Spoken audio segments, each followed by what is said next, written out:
thank you for watching the video version of Every Album Ever with Mike and Alex. Because YouTube fucking sucks, we had to edit out all of the licensed music because laws, I guess. If you want to hear the full unedited versions, you can go to iTunes and Spotify or wherever you get podcasts, and you'll get the whole version with us talking over the songs and yada, yada, yada. It sucks, and life isn't fair, but thank you for watching anyway.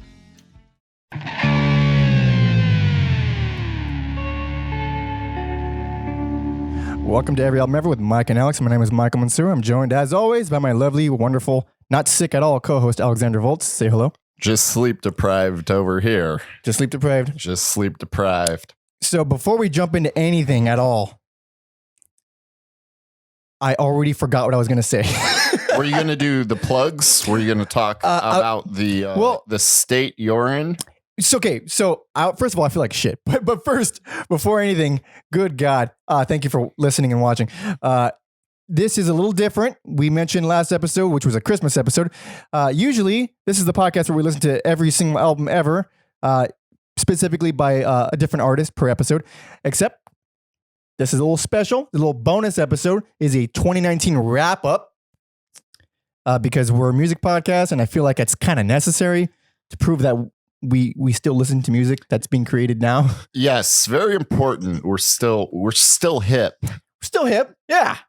We're not old. Well, we'll see. We'll be all right. But another little side note, inside baseball is we record these like a month in advance. This is the first episode that is being recorded like a day before it's supposed to be aired. Hot off the presses, straight to your ears. Yeah. So, Alex, why did we wait until December 29th to record our 2019 wrap up? Well, I know sometimes artists drop surprise albums in December. It happened with D'Angelo. Mm-hmm. And looking at our list, I don't think we have any albums that go past the month of November. I think one. Maybe one, but we could have recorded this, but this because you never know. You never know. Watch one drop fucking tomorrow. And if they do, then fuck them. But this also means I gotta edit the video and audio of this really quickly, and then upload all of that, which is not ideal, but it'll be all right. Yeah. But the reason why I'm complaining about that is because I feel like fucking ass right now.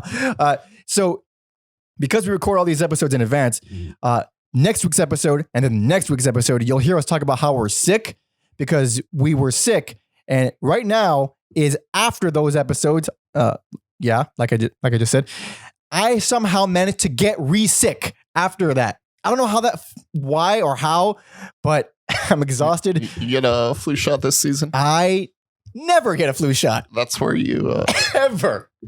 People don't die from the flu anymore, right? I think they still do. Oh, fuck. Well, if I die mid-podcast, it will have been worth it, I guess. Ugh.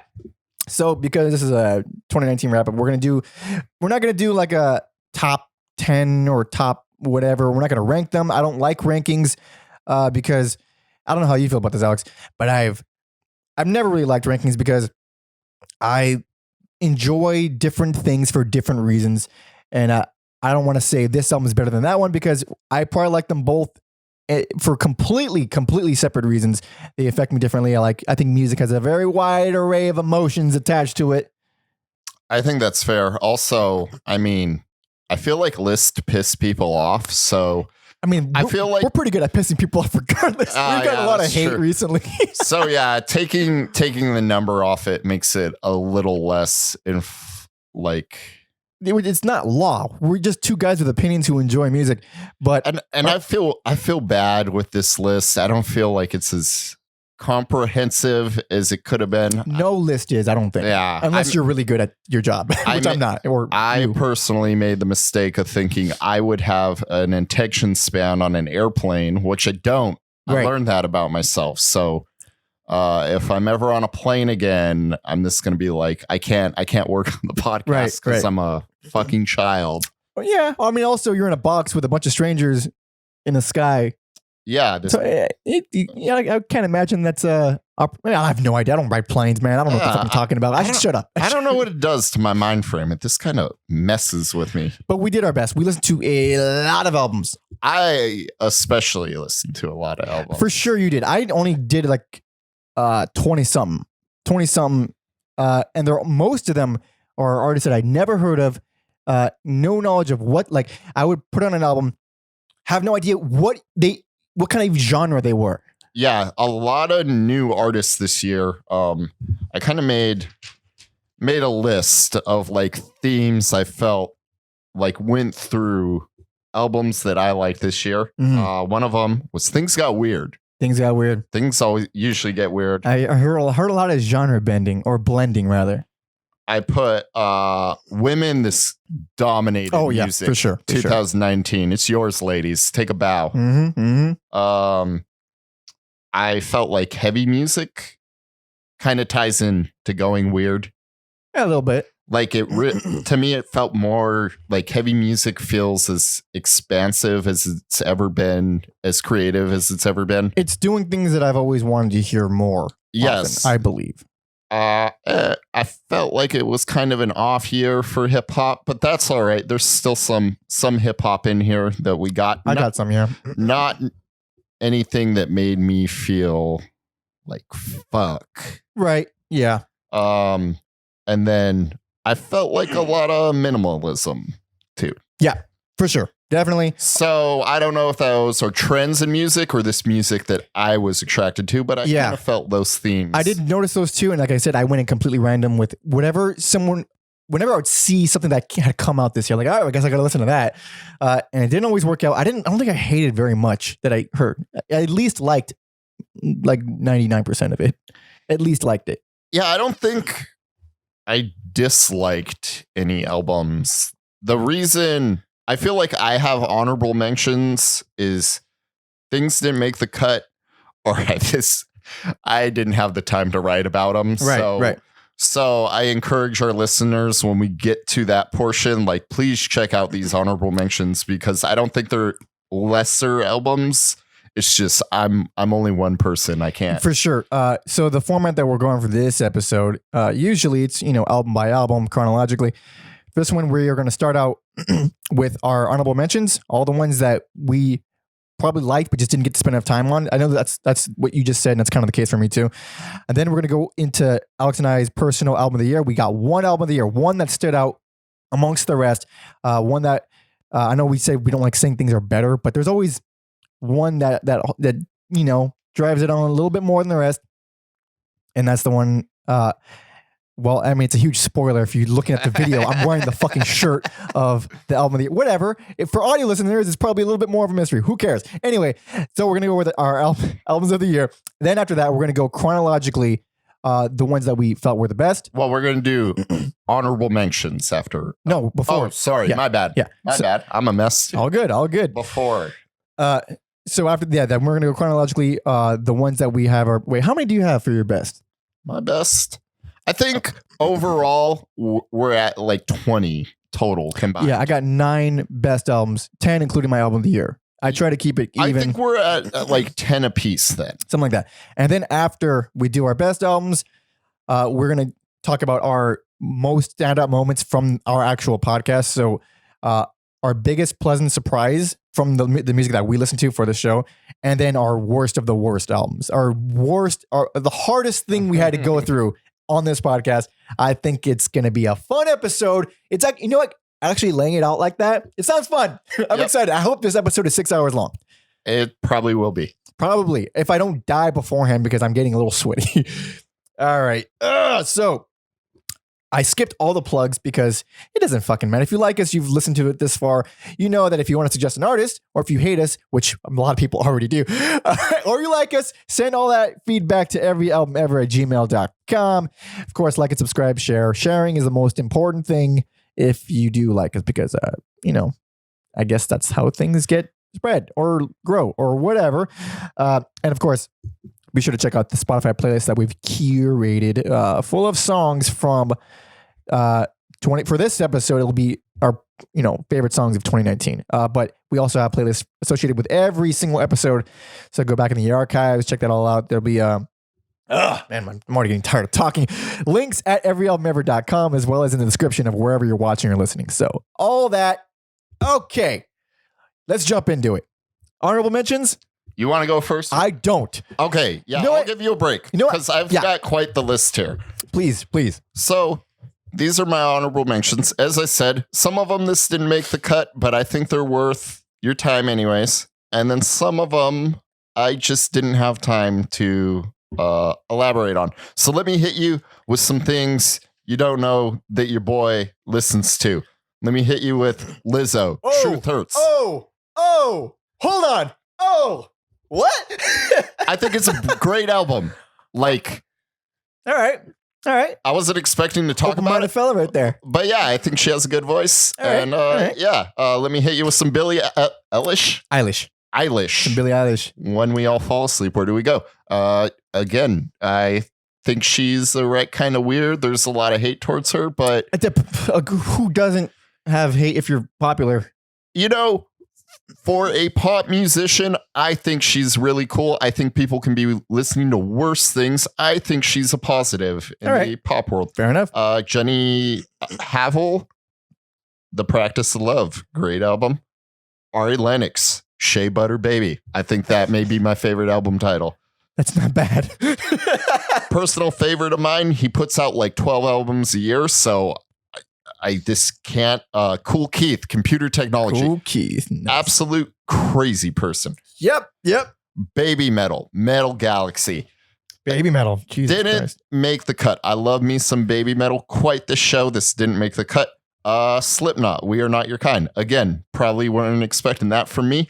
Get a lot of hate. I think it's a real solid metal album. Epic Beard Men. This album title is how I feel about this podcast. It's called This Was Supposed to Be Fun. I agree. And Epic Beardman is a project from Sage Francis, little underground rapper that got me into like underground hip hop. So I'm glad he's still going. Chelsea Wolfe, Birth of Violence. Not exactly. She slows it down. Not as heavy as her previous albums. I think it's mostly acoustic. Still good.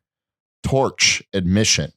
Torch is kind of like Motorhead or Slayer. I feel so embarrassed. I didn't even know they released an album this year. That's how fucking behind I was. They're this real good at what they do, and they don't need to change it. Opeth, Incado Venom. That is Venenuum. Venenuum. I don't whatever. We're going with Venenuum. Fucking whatever. Opeth, always evolving, always changing, pissing off the fans. I think it's great. Keep doing what you're doing. Big Thief put out 2 albums this year. UFOF and Two Hands. Freddie Gibbs and Madlib, Bandana. Pinata, one of my favorite albums ever. Bandana just didn't have the same charm as the previous one, but Madlib, one of the best ever. Mintfield, Mentras Espras. Nice little EP. Adrian Young presents Jack Watterson. Adrian Young, again, one of the greatest producers working. He did the soundtrack to Luke Cage with Ali Muhammad from Tribe Called Quest. Listen to the Tribe Called Quest episode. That's coming up. Sorry. And yeah, he did albums with Ghostface. Adrian Young is just brilliant.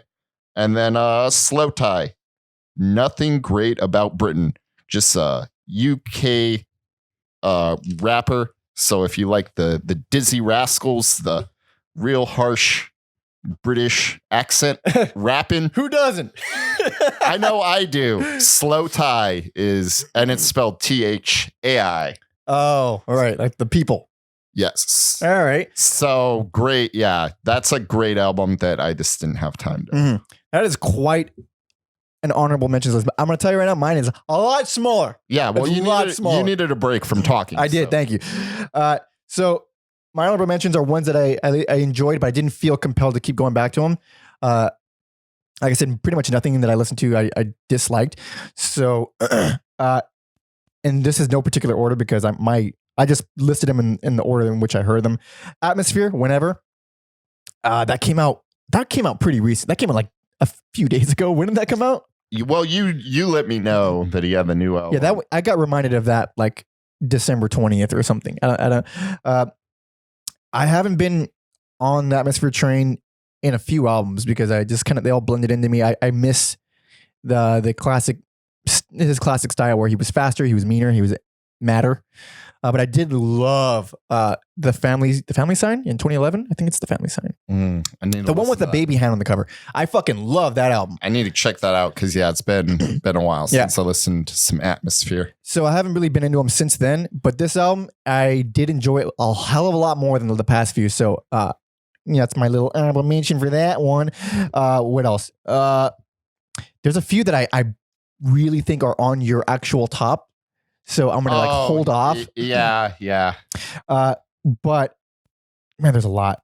Can I cheat? I see. I see the OCs. Oh, the OCs. Yeah, that one is cool, but it was just so fucking long, and I was so sleep deprived that I couldn't like give it another shot. It was fine. It was cool. I dig it, but still need more time with it. And then I can't believe I didn't put it in my honorable mentions because I think I see some Czarface in there. Czarface. Okay. So Czarface released 3 fucking albums this year. He's like Cool Keith. Yeah. So Czarface, I don't know much. And oddly enough, this is, it was referred to me, quote unquote, by comedian Tom Segura and Christina P., their podcast, Your Mom's House. Because on the opening track of Czarface, the odds are against us, with that one has Inspector Deck from Wu-Tang. Woo. They shout out Tom Segura in the song, so he brought it up and he's like, "It's a really good album. I heard it. It's a good ass album. didn't fucking move me the way some others did." But also there's Czarface Double Dose of Danger, which is it's mostly not instrumental, but kind of instrumental. There's no rapping on it. It's just Czarface. Nice. Didn't enjoy that one as much. And the one before that was Czarface meets Ghostface. Needless to say, Ghostface Killer. Very fun. He's always fun. He's out of his fucking mind. But my favorite member of the Wu-Tang Clan, Mr. Ghostface, because he's the most consistent. Out of all those 3 of those albums, the one I enjoyed the most by far was the Odds Are Against Us. So check that out. Very prolific, this guy. Yeah, I first heard about him because I don't remember what year it was. He did an album or an EP with MF Doom, and anything with MF Doom on it, I got to listen to it. So, I don't know what else is on your main list, but I'm just gonna machine gun it. You don't comment, don't say whether it is or it is not. I'll just be here. You just be there. Jamie by Brittany Howard. Veils of Winter by Blackwater, Holy Light. Alex's shirt right now, Fear Inoculum by Tool. And Malibu Ken, self-titled. So those were more or less, and Anderson .Paak, Ventura. Those are my honorable mentions. Okay. All good ass albums, but I didn't get to spend enough time with them. I didn't feel immediately compelled to hit repeat right when I was done listening to it. But you should all check those out anyway. Yeah. So, album of the year. We're going to get it out of the way so we can talk about every artist in as much detail as we possibly can. Album of the year, Alex, 2019. What is your album of the year? Okay. So, oh man. All right. I didn't want to pick the same one as you. And ironically, I don't have notes on it. And it's been the album I haven't listened to recently, but I was listening to it a lot. I'm going to go with Baroness Golden Grey. Really? Yep. Baroness Golden Grey. I really it was between that and what you're going to pick. It was between those two. Yeah. And I love Baroness. The consistent creativity, always manages to hit it out of the park. I haven't been disappointed by them in a while. So Baroness Golden Grey is for sure on my list. Really dig this album, and unlike you, I'm not a Baroness faithful. I like them a lot. I think they're a great band. But I think Purple, the one before this, that one took a while for me to get to. Like when I first heard it, like the first 6 times I heard it, I hated it. If it just because I guess I might have been directly comparing it to Blue or something, which Blue is one of the greatest fucking albums ever. And it took me a while, but I eventually got into it. I still don't care for most of Yellow and Green. Yeah, I think Yellow and Green is their weakest or not their weakest, but I had that reaction at first. Like I didn't love it initially, but I got around to it. I definitely think Purple and this current one, Golden Gray. Yeah, Golden Gray. Yeah, this one was like, fuck, this is awesome. I love this album. It's fan-fucking-tastic. I was listening to this album a lot for 2 months, and I knew some other stuff was coming out in the year, but very early on, I was like, this is probably going to take it. Unless, well, no, it had some contenders, but it's very clear end of the day. Yeah, this was, goddamn. This one set the bar for sure, because it came out. When did it come out? Was it April or March or something? Go to my cheat sheet. Maybe it was May. I'm just throwing out months now. I have no fucking idea. It came out in June 14th. All right. Yeah, that summer, I was listening to a lot of Baroness. Yeah, for sure. A lot of stuff like what this album did for me that I hadn't heard from them in a while was one of my problems with Baroness are usually the vocal melodies, because they always feel kind of obvious. I like the guy's voice. I forgot his name. What's the guy's name? Mr. Baroness, the main dude. Is it Baisley? Yeah, John Baisley. Cool voice, but I never cared for the vocal lines for the most part. Here, they're real interesting. They complement the songs well. They're just as inventive as the songs.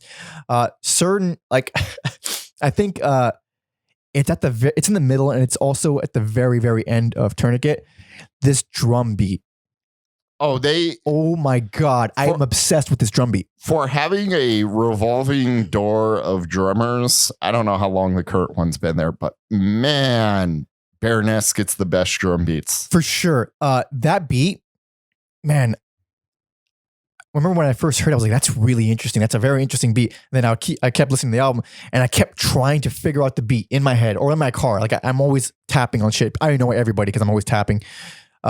But this one, when I finally got the beat, when I finally figured it out, every time I do, I just like, it's so complicated, but it makes sense only if you detach yourself from the music. Yes. It's a very interesting beat. Man, shit like that makes me wish I was a better drummer and that I paid more attention to drums, because it's so exciting. Yeah, they're an exciting band. And I think also, I forget what year they were in like a horrific car accident. It was possible Baisley might not have even been able to play guitar. So this sounds hokey, but every album is a gift from them. And I also say that because the covers are fucking the best covers in all of music, I feel like. And yeah, he like hand draws or or he paints it, or I don't know exactly how he does it. If you're watching the video, there is the cover of Golden Gray behind us. It's fucking unbelievable. This is the best one yet.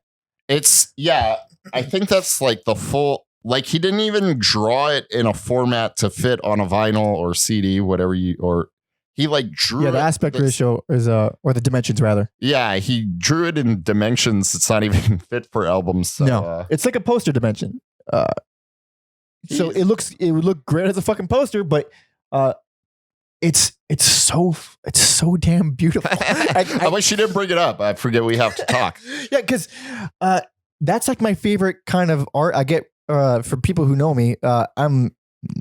I used to be more of an artist when I was younger. I can still draw a little bit, but I don't do it very often. My whole family, especially my brother Robert, he's fucking amazing. Like he did my old band Broadbell, the album cover, which is arguably the best thing about that album. I didn't know that was him. Yeah, he's real good. And it's when I asked him to do that art, I specifically said, look at Baroness's cover or their covers, because there is like this level of detail. And this specifically, you could just like zoom in. Yeah, and there's so many things happening, but it's like this sort of fantasy take on nature. Yes, that's a great way to describe it. So I don't know. It's realistic, but it's not. I don't know how else to describe it. It's realistic, but it just looks surreal. And I feel like it fits the music perfectly too. So complicated, complex, but still very easy to listen to, very, very accessible. I find Bareness to be the most accessible, complicated band. Yeah. I remember when Blue came out, they were kind of flirting with a little bit of mainstream exposure, and a lot of people were like, it's Muse if you're not a pussy. That's what Baroness is. Blue is what made me a fan, because I mean, I know we should be talking about this one, Golden Grey, but fuck, man, it's like, why aren't more bands like this where they're not sacrificing the complexity, but you're still appealing to what everyone kind of wants in music, which is power and melody. Triumphant vocals. Very triumphant. That's one thing I always didn't like, that he not addresses, because he doesn't know me, but I always felt he was always at 10.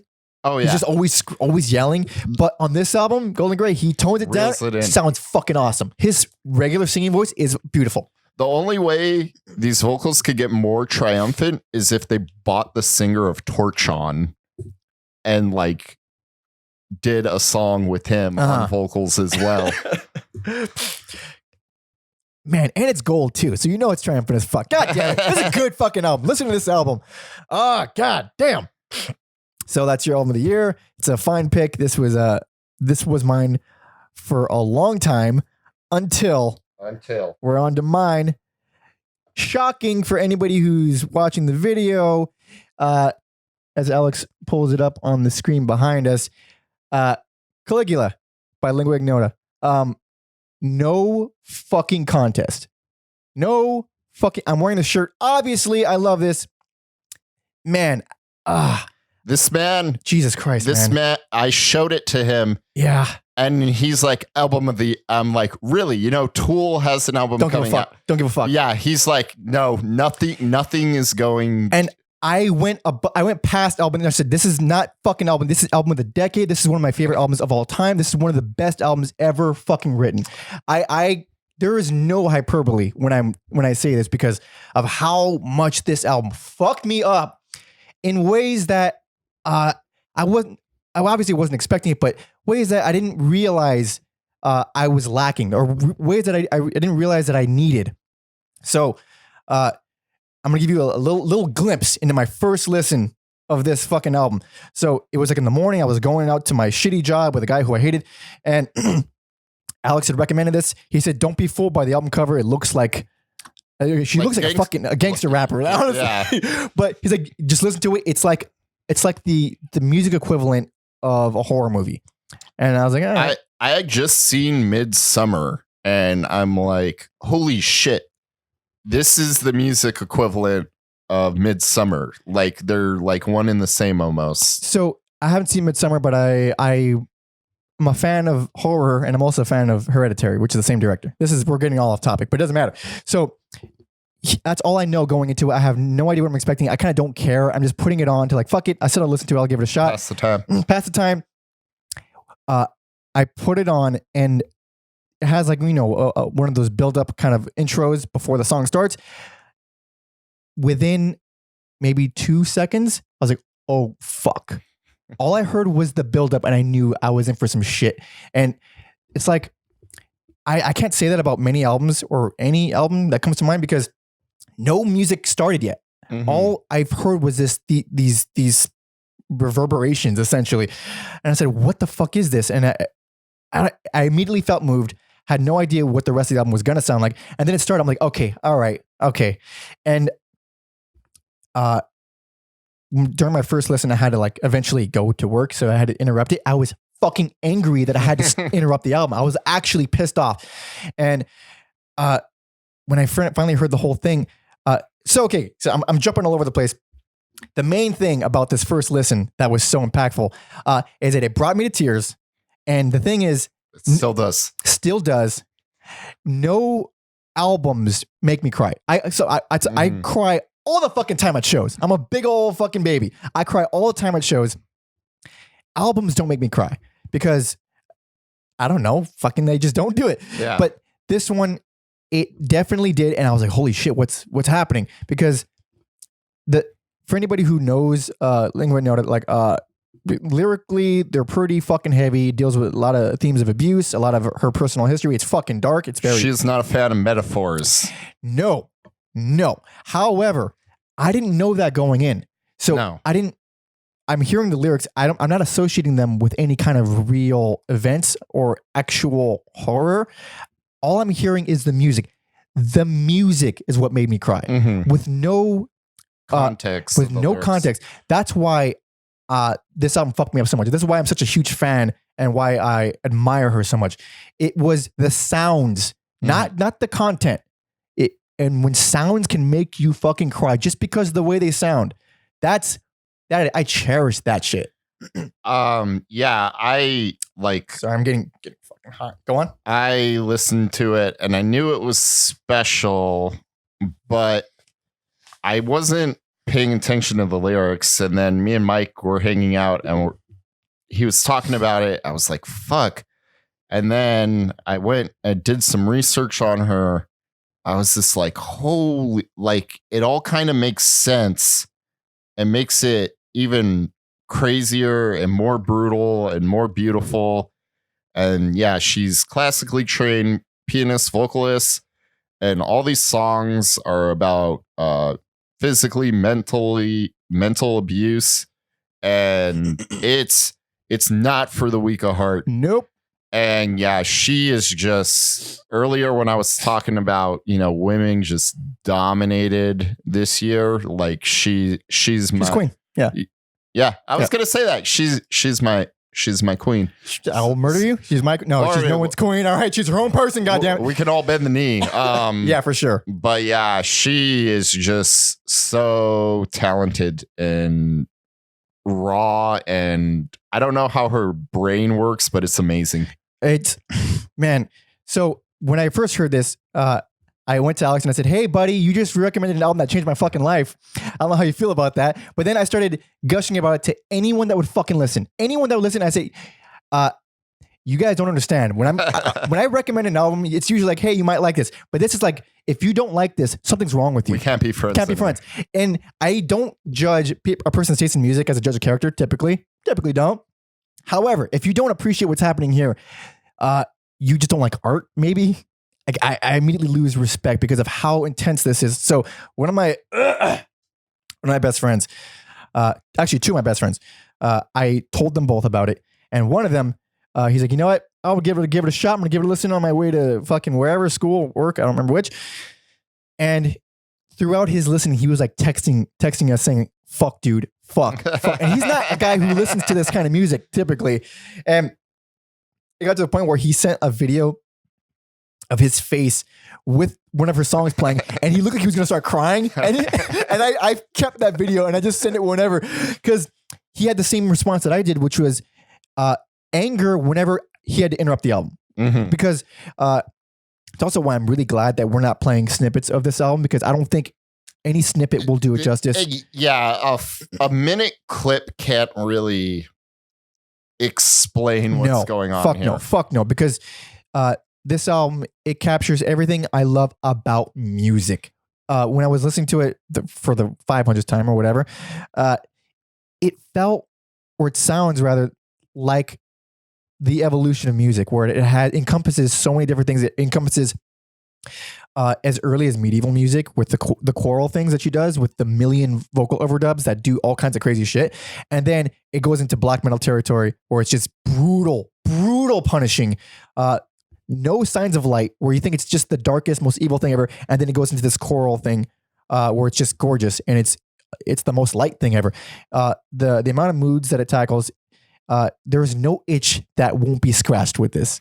It's perfect. Yeah. Early, I was talking about how women were like dominating music this year. I really also love this wave of like metal artists. Like I put her, like Zeal and Ardor, Death Heaven, and I'll throw Chelsea Wolfe in there as kind of these people who are just like don't care about labels. They don't even care about if they're called metal or not, really. But to me, I think it's what the genre needed. Absolutely. And there's probably some more, and I apologize. But like as far as like newer artists, like damn. I'm glad you mentioned Zeal and Ardor because just to further how important this album is to me, it's Zeal and Ardor's Strange Fruit. Fuck man, I hope it's Stranger Fruit. Yeah. That album and this one that have been the biggest motivator and kind of a friend for me when it comes to performing, because I perform, I do all the music stuff, and I have fucking brutal stage fright when it comes to singing. And it's like a problem, and it's hard, and it's a thing you just got to push through. And I swear to God, listening to these albums before going on stage has gotten me through it. Specifically hers. Zeal and Ardor, like I appreciate it, but I just this album is just connected. Yeah, it's more important to me. It's more moving. And man, Jesus Christ, when we saw her in LA. Oh man, good God, that performance. I mean, couldn't even tell you how many times I cried. Couldn't tell you. It was a concert I wanted to go on longer, but also I understand why it had to end. Yeah. Because never mind like what she's doing vocally being exhausting, I'm sure just the subject matter. It was a performance unlike any I've seen. It was way more intense. It was scary. It was fucking heart-wrenching. It lived up to the album. Oh, yeah. And because I love her voice, and she does a lot of very interesting vocal things that I think you could miss if you're not actively paying attention to. Strange little quirks in her voice. Very interesting choices. And obviously that comes with her being, classically trained to being fucking amazing. Our screen went off. Being amazing overall. Live, they're all exacerbated in a good way. Actually, they're all enhanced. All the little vocal quirks that are on the album that are still great, they're so much more intense, and she does them like double almost. I don't even know how to explain it. Like every little interesting choice that I wish she'd do more on the album, it does quite a bit live, and it was a very, very moving experience. Goddamn. Hold on, I'm sick, so it's getting even harder. I like how you were like, I'm warm, and then you were just wearing a Lingua shirt under. What are you talking about? Yeah. I don't know what you're talking about. So I really love this album. I can't recommend it more than this man put a down payment on merchandise. I bought all of her merch, by the way. For listeners, I'm an idiot and watch the video. God, I want to keep gushing. I don't know what else I can say other than that. For the playlist, I'm putting the whole fucking album on there because shit. I don't think it should be heard in snippets. It's too fucking important. To say that we need more artists like her is not enough, because fuck man, it's inspiring, and I'm glad to be alive in a time where this fucking crazy woman exists doing this insane and heart-wrenching shit. And I've cried countless, like every time I listen to the album, I still cry. There is a specific part of the album where it gets me. I can't not cry when I hear it. It's like, it's weird. It's this weird, like reflexive reaction. I don't know what the hell it's about. It's just when I hear it, it just waterworks.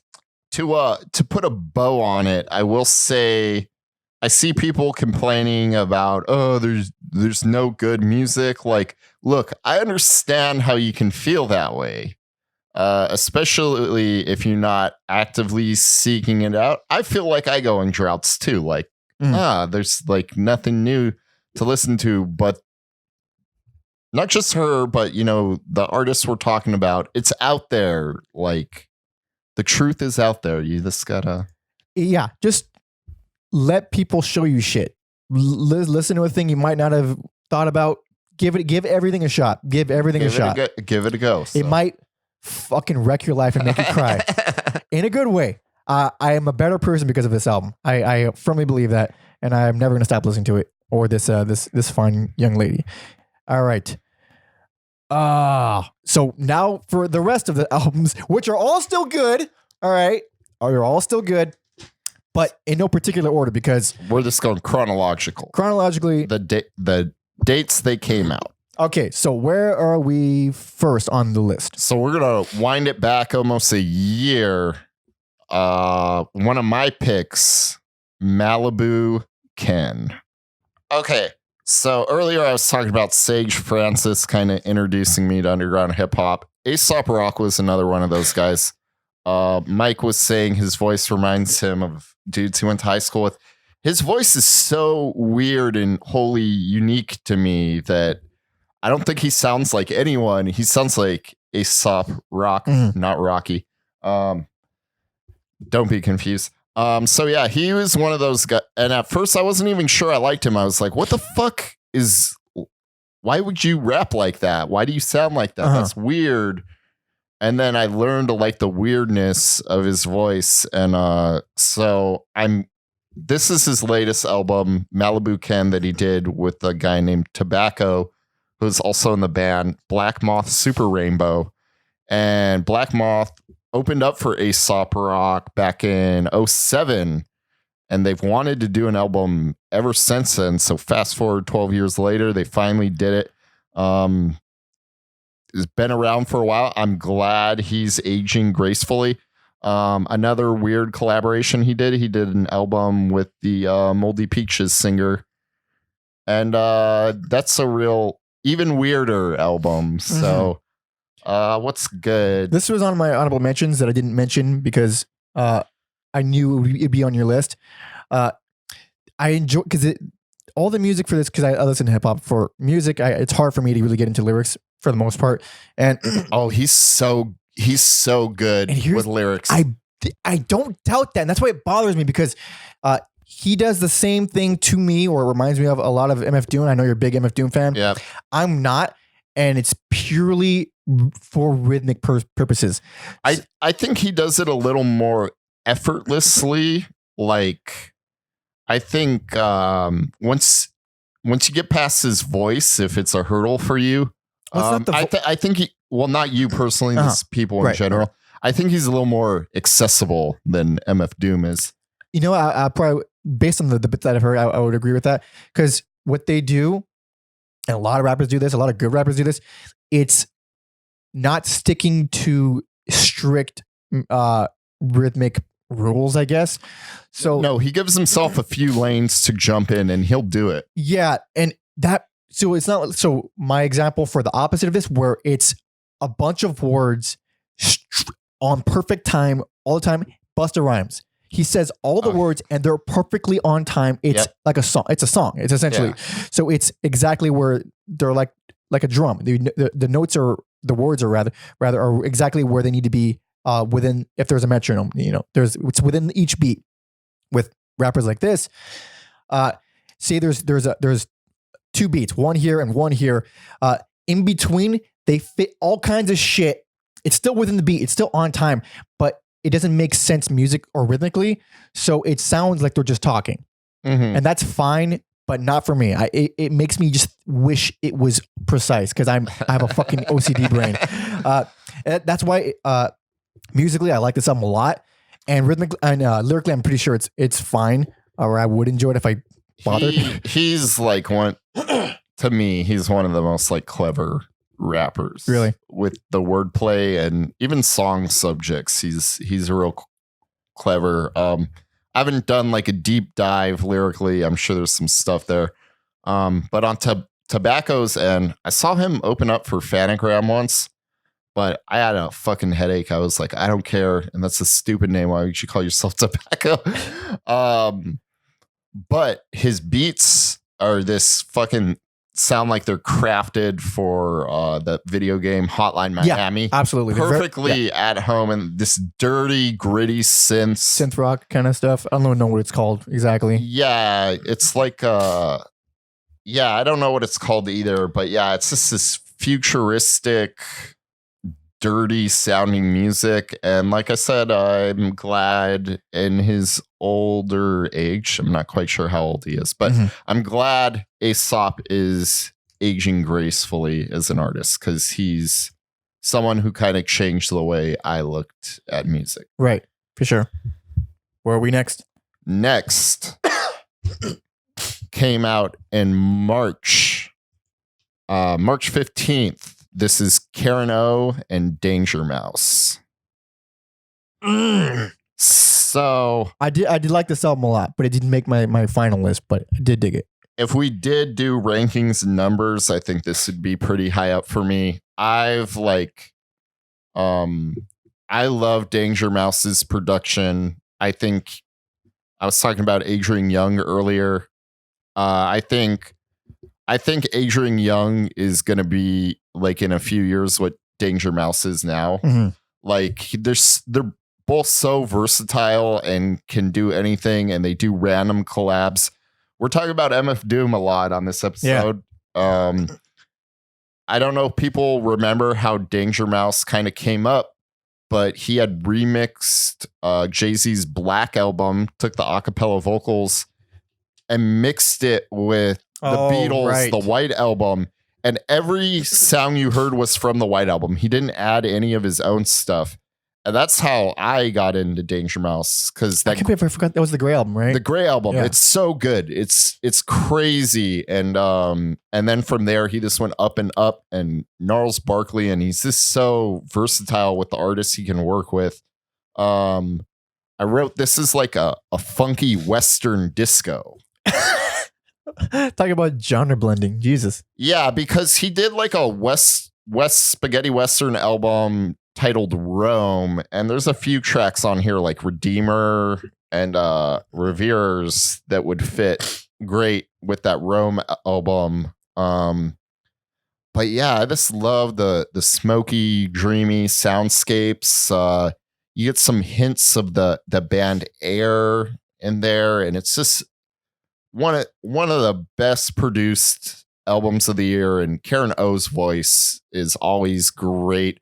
In the earlier Yeah Yeah Yeahs, she's like screaming a lot, and it's great and it's beautiful. And this is this kind of like, if you're used to her on one angle, the camera this kind of comes around and you see her from another angle here. And this a surprise that I didn't even know it was coming out, and heard it kind of late. And yeah, I'm glad I listened to it. I've never been a fan of the Yayas. I don't care much for her voice. However, I did dig this album a lot, and I didn't tear everything down that I said. But I didn't care though. Like this, that's how pleasant this entire thing was. So I don't mind her at all. I don't mind her at all. I think she's fine. Okay, that's my highest. No, it's a good album. It's a good ass album. You should definitely check it out. And that's all. It's kind of enhanced, I believe, because I didn't give a shit about the Yayas or Danger Mouse, but I am digging this.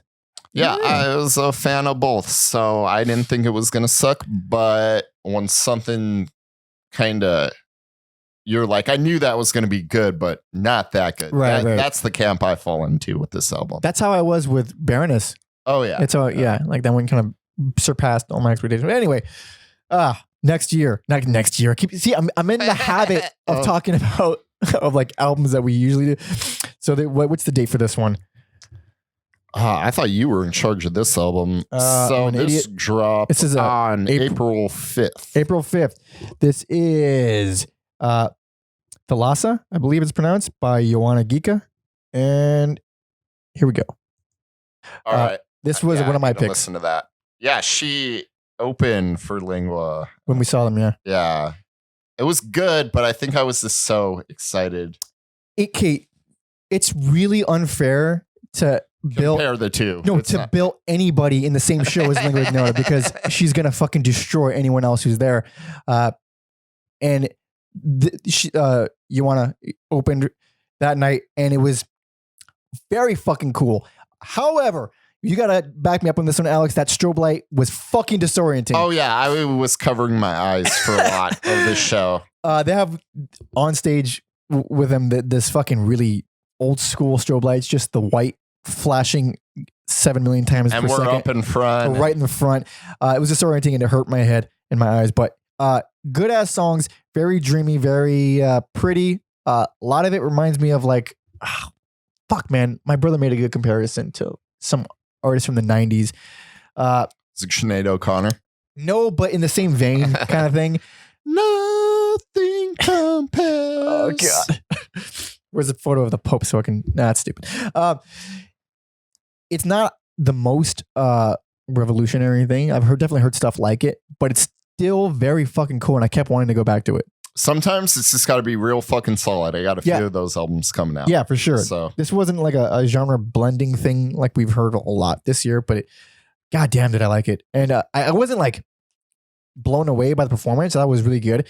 And of course, that's probably doubled by the fact that Lingua went after and just stole all our hearts.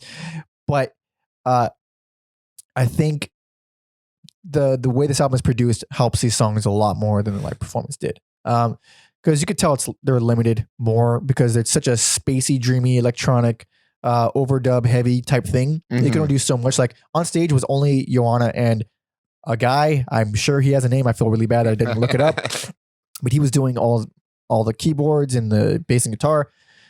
She was doing loops and vocals and stuff like that. I still think it's solid listen, and I highly recommend Alex listen to it and everyone listening. I'm going to check it out. I think you guys should. It'll be real swell. Yeah. Jesus Christ. Let's move on.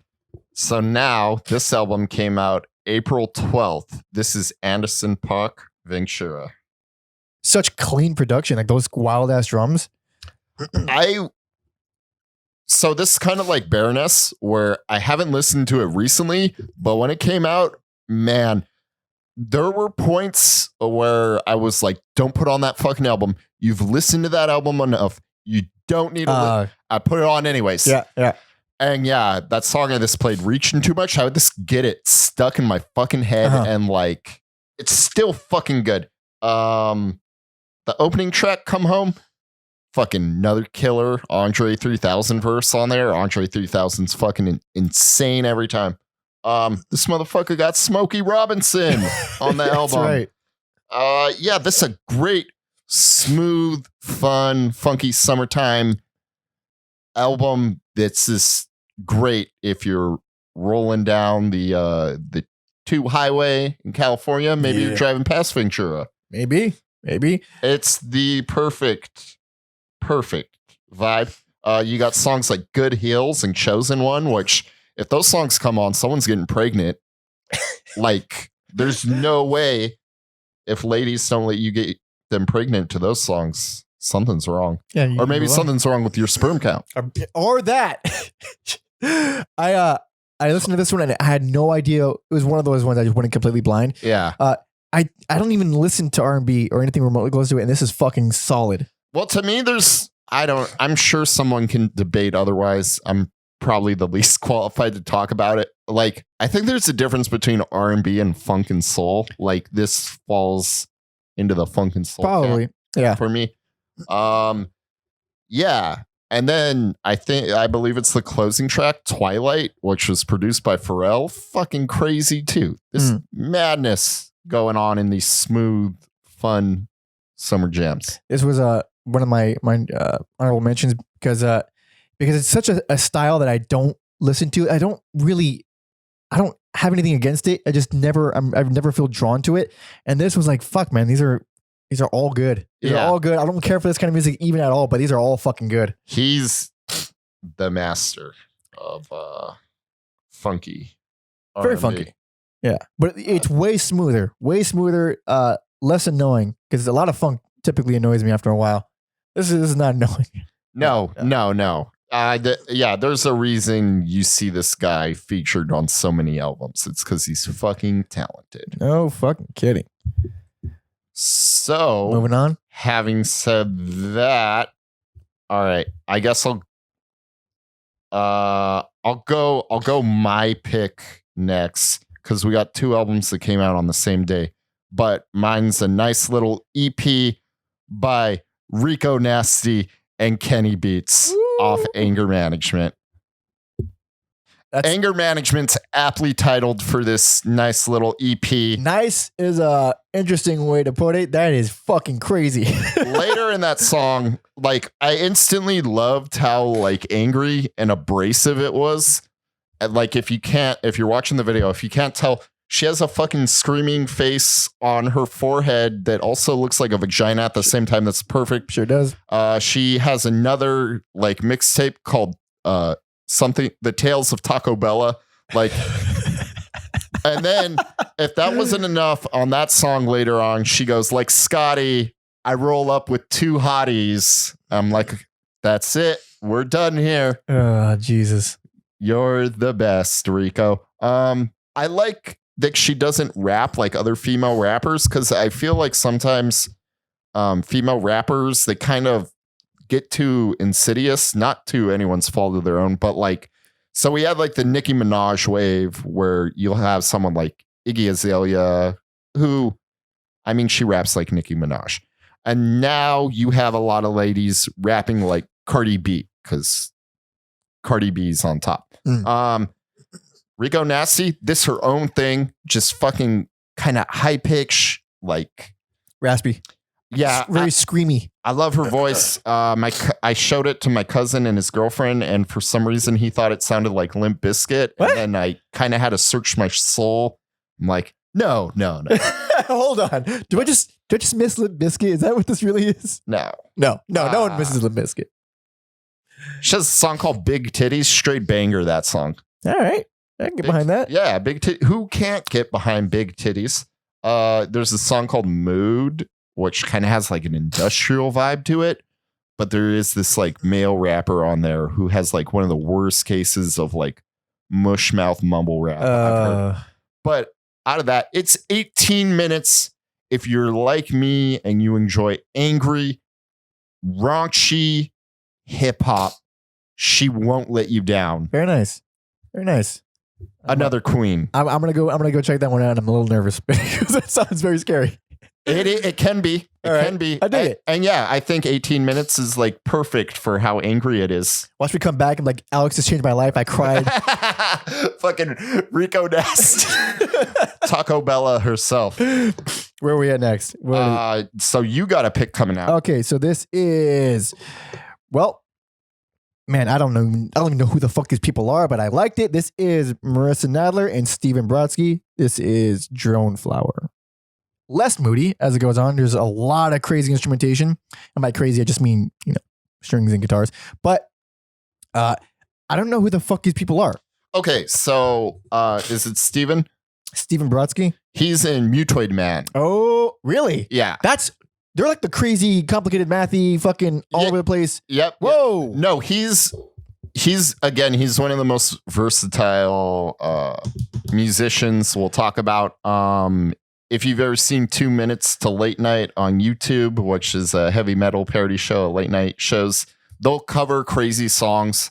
Like Mutoid Man is the house band for 2 Minutes. Oh, interesting. And yeah, they'll do like crazy shit. Like when Purple came out, they had John Baisley on, and so they did Purple Rain with him. I'm having a brain for Royal Thunder Blood. Oh Trucks? Man, no, I have no idea what you're talking about. Sorry, there's 2 bands, but the one with the lady vocalist, she came on and they did a version of Miley Cyrus's Wrecking Ball, which is so good. And I realized it's not that different. This made me realize Wrecking Ball is a good song.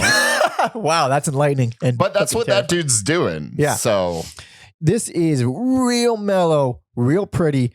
I would say extremely accessible, if not the most accessible thing on my list. There's not even anything that remarkably standoutish about it. Aside from it's just pretty the whole way through. It's like, I see it listed a lot of like singer-songwriter stuff, but it's like, if this is singer-songwriter stuff, then that's a disservice to this album because it's way more interesting than anything like that. So is it all just like piano? Is there vocals? Is there guitar? Is there drums? It's plenty of mostly female vocals. I think Steven is like kind of the side guy, not the side guy, but like she's collaborating with him as opposed to vice versa. It's in the vein of singer-songwriter, I guess, but there's way more instrumentation. There's way more interesting things happening in terms of songwriting. Way smarter. I fucking hate singer-songwriter shit, dude. Dude, as a guy who plays open mics quite a bit, god damn, do I want to kill myself. Nothing like that here. solid, recommend it. But other than that, I mean, also before we move on, let me give a shout out to John Guerra, because I feel like that man impacted both of our lists. Who? The dude I sent you his top songs. Oh shit, yeah, dude. That's how I found this album. John, aka the Booty Hunter. I'm not gonna ask. You're beautiful. Don't ever change. And thank you for all the cool heads up. I like to think I'd find them on my own eventually because we have very similar tastes. But he definitely... I for sure would not have, and his list fucking helped me a lot. Yeah. I mean, that's literally where this album came from. It's where a few others came from. But thank you very much. This is you got good ass taste. So yeah, that's all I got to say about that. All right, we're gonna move on. The day after 426, Hems Ale, and the album is called Noctilia. Helms Ali Noctiluca. Here we go. Jesus Christ. However, it's called. We should practice these things out loud before we put microphones in front of our face. Here we go. I cut off right when the vocal started. Whatever. So tell me about it. This is a band I kind of neglected for a few years. I forget who I saw them open up for. Possibly Mastodon, because I've seen Mastodon a lot. And then at the time they had this album called Weatherhead. And yeah, they're just so, I think it's just a 3-piece. And it's just this cool blend of like brutal bass and drums with like fancy guitars. And then you got like the lady vocalists and the male vocalists. So you get like these different ranges. And goddamn, like 8 years later, I kind of neglected them. I'm definitely going to try to keep them more in rotation. I just like listened to this album today and fuck, they're killer. Nice. Very nice. So yeah, I feel bad for neglecting them. I'm sorry. I'll never do it again. But it still made your top list. Yes. Nice. Yes. So right. That's my, is it penance for... Your penance? Penance for screwing up and neglecting you guys. You fucking home run on this album. All right, I gotta go. Man, because I tried to listen to all the same albums that you did, but it was just too fucking many. Well, also, like I said, I didn't put it on until like... Right, of course, because you got it last night. So I didn't give you a heads. I didn't even know it existed, though. Yeah. Yeah, I didn't give you a heads up on this. So, yeah, that's what I gotta say about Hems Ali Ale. However the fuck you pronounce that. It's Helms Alee. And I don't know what fucking language that is. Is that Nordic? I don't know. I'm just making shit up. Real good band. Real interesting band. All right. I love the heaviness. And if you can be unique and heavy at the same time. Absolutely. Yep. For damn sure. Okay. Next album. This came out June 21st. This is Black Midi. And one thing I really like. First, you talk about it before I start cutting you off. Oh, yeah. I was just hooked instantly off that track, and then that weird change happened. Yeah. And I was just fucking hooked. I loved it. I kind of feel like they're like the punk rock cousins of Radiohead. Somehow it makes sense in my brain. I don't care if it makes sense to anyone else. It doesn't make sense to me. Yeah. And then they got this song Reggae, and I realized why I loved them. And they got some Bad Dude vibes, and no one knows who Bad Dudes is, but they were a local band around LA, and they just play like this real intricate, tight, almost video gamey rock and roll. And I'm like, I think that's why I like them, because there's a touch of Bad Dudes in here. Interesting. You showed me Bad Dudes a while back. I dig them quite a bit. This album, like that change in that first track, it's so wild because it sounds like they're constantly falling apart and losing time, but they're not. That's a great description. But that's the whole album. It sounds like they're falling apart, but they're still keeping it together. It's a strange, like intentional sloppiness. It's very, very chaotic, very weird. What ultimately made me not enjoy this album is that fucking singer. Oh, really? Man, I liked it at first. I was like, this is interesting. This guy's voice is very weird. And then it just kept getting weirder as it went on. I was like, I don't like it. I don't like his voice. It might grow on me later on. Yeah. But that's because it's a lot of, it sounds like he's doing this kind of weird old timey accent, like rolling the R's kind of thing. I think that, not that it's, I think they are British. No, for sure, their accents seeping through, but it sounds like old timey British, like 1800s British. Okay. Yeah, it's interesting. It's very fucking interesting. I couldn't enjoy his voice. No, this band's not for everyone. No, but I very much appreciated the album. It's very, very, very fucking weird. Yeah, I think it peaks on the song Western. It's like 8 minutes of misleading stuff. Like you'll just like kind of accept what's going on and then it changes. And I think that's a good example. The changes are very interesting.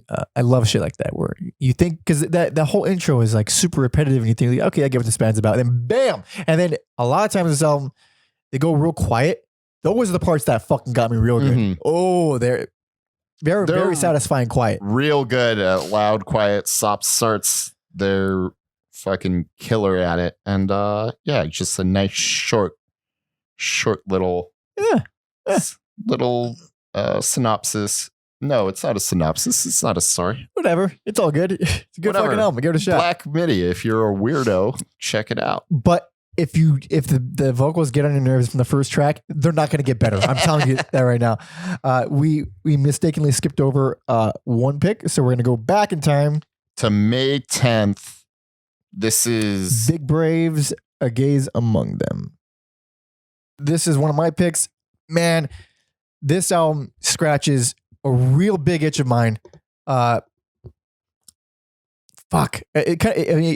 in that opening track, which is heavy, slow, sludgy with pretty fucking melodic vocals, and that I feel like there's a criminal shortage of that.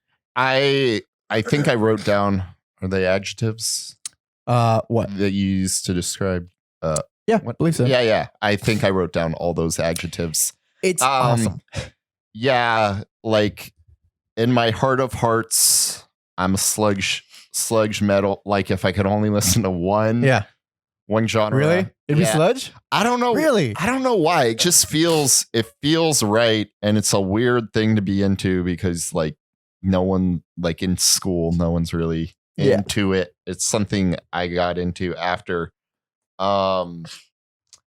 Yeah, man, that song you played, I think it's around like, no pun intended, the 420 mark. Something like that. I was listening to it on my headphones the first time, and actually, that song is 8 minutes. No, in the 420 mark. In the 420 mark, it sounded like it just fucking blew out my headphones. It gets fucking crazy, and that's kind of the whole album. They all have like slow builds, and yeah, I'm all about the sludge. I feel like there is I feel like some bands, like we were talking about Baroness earlier, Hems Alley, still stuck on how to pronounce it. Yeah, they kind of like they're in there. I would throw them in there, but this is like pure sludge, and that's what I want more of. Like I'm a big fan of Paul Bearer's first album and a little bit of the second album, but I don't care so much for the more recent stuff because it's less sludgy. First album specifically, it's so fucking sludgy. It's so heavy. It's ridiculous, and the vocals clean as fuck. Really, really melodic. Interesting riffs. It's not sacrificing any melody for the heaviness. And I thought, why is this the only band that's doing that? Like that I know of. Like I can't find any more. I've searched, and this scratched a lot of that because this girl is not trying to be aggressive at all, and I love it. I think it's great. No, it's definitely. We were talking about how there's a lot of like artists we've never heard before on our list, and this is one of them. And I'm definitely gonna seek them out next time they're in town because I think live this would. Give me a big old boner. Oh, absolutely. Oh, dude, like that. I in my own musical career, quote unquote, lot of one of the big things that I strive for is that really heavy fuzzy bass. Because I'm a solo guitarist, but I use a lot of octaves and stuff when I use it. So it has a nice bottom. Getting a nice, good sludgy fuzz is always the most satisfying thing. Like you hit that one open, boom, it fucking levels the room. I love it. I love this shit. I love this shit. Yeah. Fucking hell yeah. Hell yeah. Where are we at now?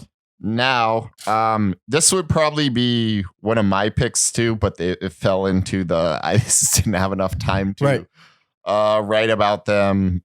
So this is July 12th, Bones UK, self-titled. I'm real glad you picked that album. I only got to listen to it once, and it's real fun. Like in my head, like if I ruled the world, like that's what like pop music would sound like. Absolutely. That's what clubs would be playing. Dude, shit like that. I was listening to this in the car with some buddies, and at one point it got to like a real poppy kind of almost this could be on the radio song, and he's like, what the fuck is this Taylor Swift shit? And I was like, dude, if this is Taylor Swift, then I fucking love Taylor Swift. Back it up. Like I love Miley Cyrus's Wrecking Ball. And then another song came on, and the same guy was like, what is this fucking nightclub music from Blade? And I was like, yes, it's absolutely that. It's fucking absolutely that. It's so fucking fun. Hell yeah. I like how for like a generation, like crazy club music is just referenced as the opening scene in Blade. Yeah. I mean, so beautiful. It's a timeless movie. It is. Some motherfuckers are always trying to ice skate uphill. Preach. Oh, fuck.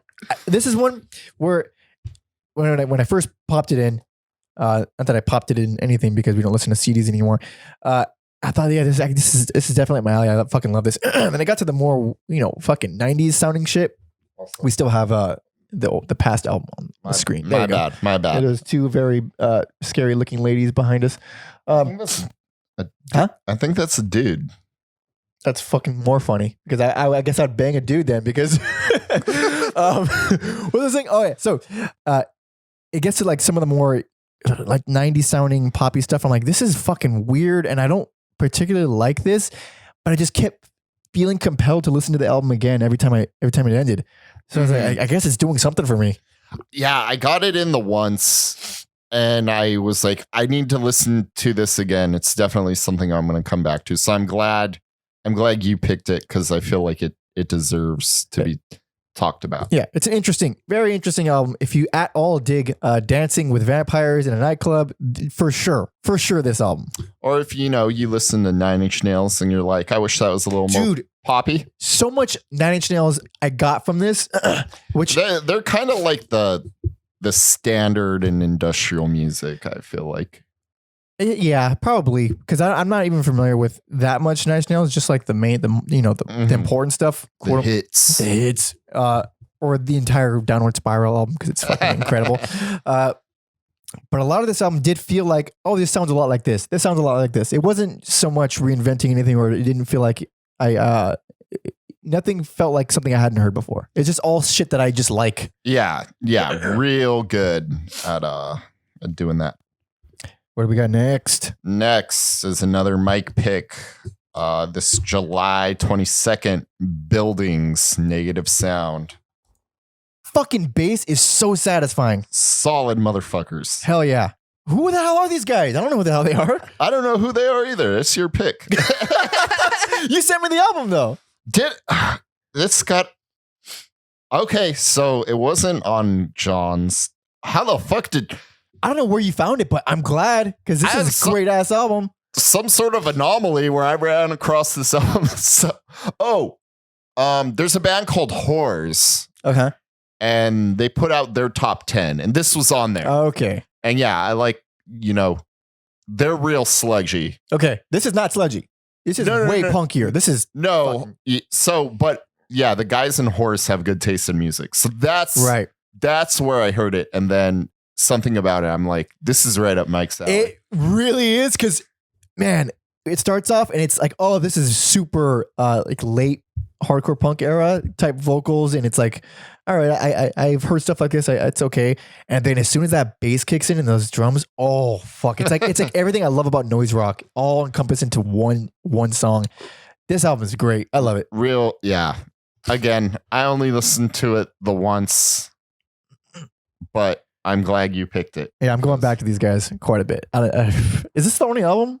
It might be. I'm not sure. I'm gonna look that up. Yeah, I was like in a whirlwind of listening to albums and then sending some to Mike. And yeah, we all covered as much as we possibly could. Essentially, this might be their only album. Holy fuck! It might be. So support them. Continue. That trend of brand new artists. Absolutely. All right. Where are we next? Now we're on a big one. This is August 30th.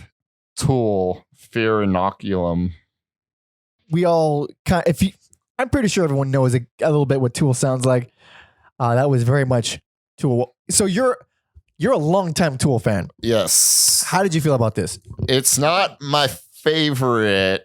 It took me a little while to get into. I would say it's their most self-indulgent album. Why? Because of the 30-minute songs? Yes. Uh-huh. I think because rock radio doesn't play anything heavy anymore. It's all your Mumford and Sons and your Of Monsters and Men or whatever these bands are called. I think they just kind of viewed it as like, we're Tool. We don't do anything by the book, really. Like, they're not in their music videos. I admire that very much. I think they're like in one, but they're not in their music videos. I think they're self-published and they sell out fucking arenas. That's unheard of. So they don't do anything by the book. And I think knowing that no matter what they did, it wouldn't be played on radio these days. They just said, fuck it. Every song is 10 minutes. Yeah. It's still good. Like I said, your standard Tool song is still fucking bonkers. I think I appreciated it more after seeing some of these songs live.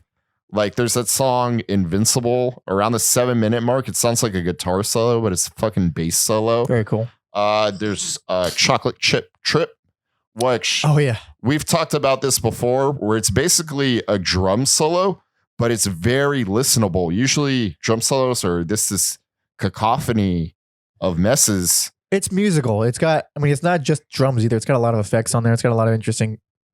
I don't even know what the hell they're using. Oh, he has so much crazy fucking shit, and I don't know what's going on in his rig, but you like Tool or you don't, this album is not going to change your mind. Yeah, because I wanted to listen to every Tool album and then listen to this one last. That is such a fucking... It's daunting. Just too many things that I was trying to listen to. So I've only heard two Tool albums. One that I really didn't like and one that I really did like. So I have no dog in this fight at all. Yeah. So when I listen to it, I'm just listening to it as a guy who's listening to Tool, who knows nothing about it. And if I like it, I like it. If I don't, I don't. It's fine. It's long as fuck, which I don't. I listen to it. There's another album at least one on this list of mine that goes further. We have a lot of double. This isn't officially a double album, but it might as well be. It's an hour and a half long. I mean, it's super long. And I usually don't mind that. It doesn't bore me. There were a lot of riffs, specifically in the opening track, that I thought were just generic, boring, infuriating, that I'm like, this is nothing. Like, this is annoying me. And then in the same song, do a bunch of other shit. I was like, this is fucking amazing. This is amazing shit right here. Mm-hmm. So the whole way through, I thought, yeah, I don't love them. I wouldn't call them one of my favorite bands. This album is not a fan maker. No, as someone who's not. But I still think it's pretty solid. Yeah, like I said, it's Tool. Yeah, Tim the Tool Man Taylor. That's a terrible growl, but I'll work on that for future episodes. If we ever reference. You're goddamn right we are. Again. Okay. now we're going to do a drastic change of pace. This came out September 20th. This is Brittany Howard, Jamie. Very interesting. Very interesting. I would say genre blending once again. So yeah, she is of the Alabama Shakes, which I was real hesitant to listen to, because I just assumed they sounded like Mumford and Sons, but they don't. They're great. I think I just have this thing where if it's like a mainstream rock act, I'm real. Yeah, it's easy to but blown away by that. So the Alabama Shakes are good, and I was kind of hesitant to listen to this album because I'm like, can you capture the lightning twice for me? And I think I don't mean to any Alabama shit. I think this is better than any album they've done. Interesting. I was like, why did you go solo? Why aren't these this Alabama Shake songs? And she said she just kind of wanted to, if you're in a band, there's a dynamic, and she just kind of wanted to express herself 100% without stepping on anyone's toes. So this album happened. And yeah, like that song I loved instantly, and I was so scared the rest of the album couldn't keep. I was like, oh man, there's no way she can keep it up, but she does. Good ass album.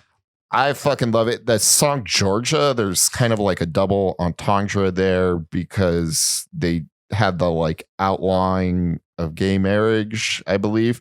And then it's about her being in love with a straight girl, but she doesn't know how to express herself properly. Mm-hmm.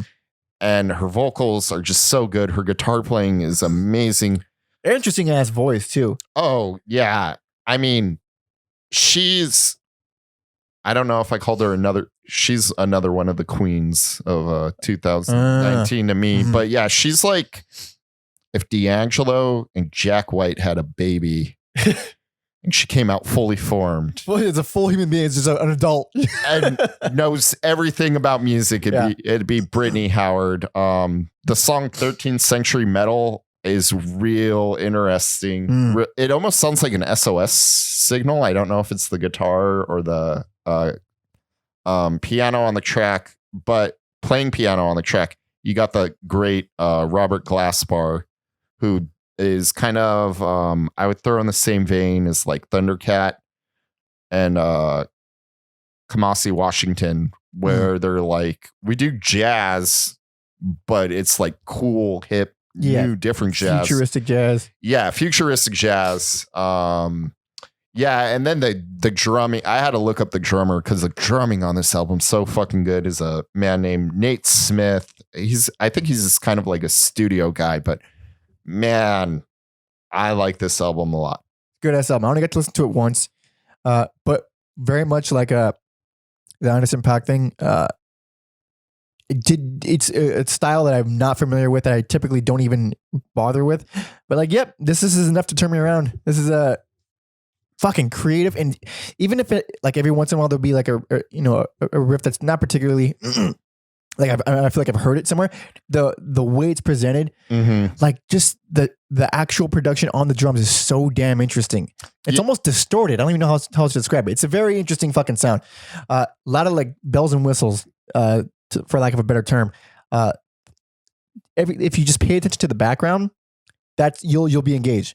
There's so many things happening. I think it's deceptively intelligent. Yes. It's a to me, this is like up there with the Carano Danger Mouse album in terms of production, where everything is so clean and slick and not in like a manufactured way. Where it's just like, I feel like I can hear every little accent on every instrument. Yeah, very. It's funny. Like, this is the strangest and most nonsensical comparison, but the one artist that comes to mind that also does that perfectly that you never expect is Ministry.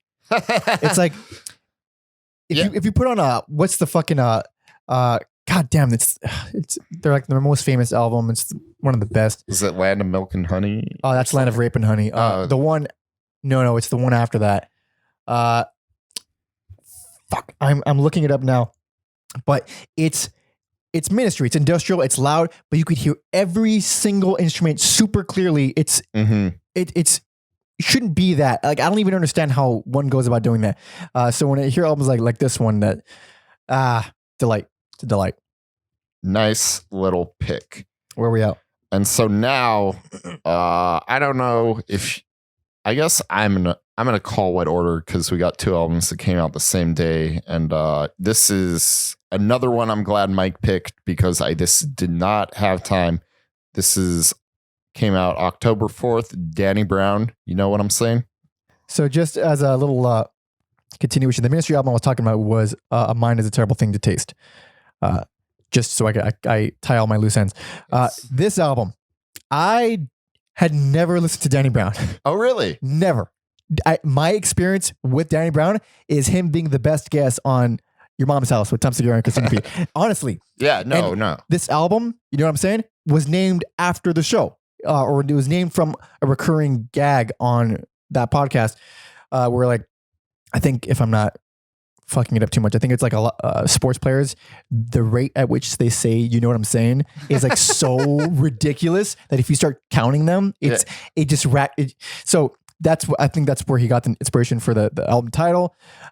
He's obviously a fan of a friend of the show, and I'm a huge fan of that. So when you reminded me that this album came with this, I was like, oh, I mean, I guess now is as good a time as any to check him out.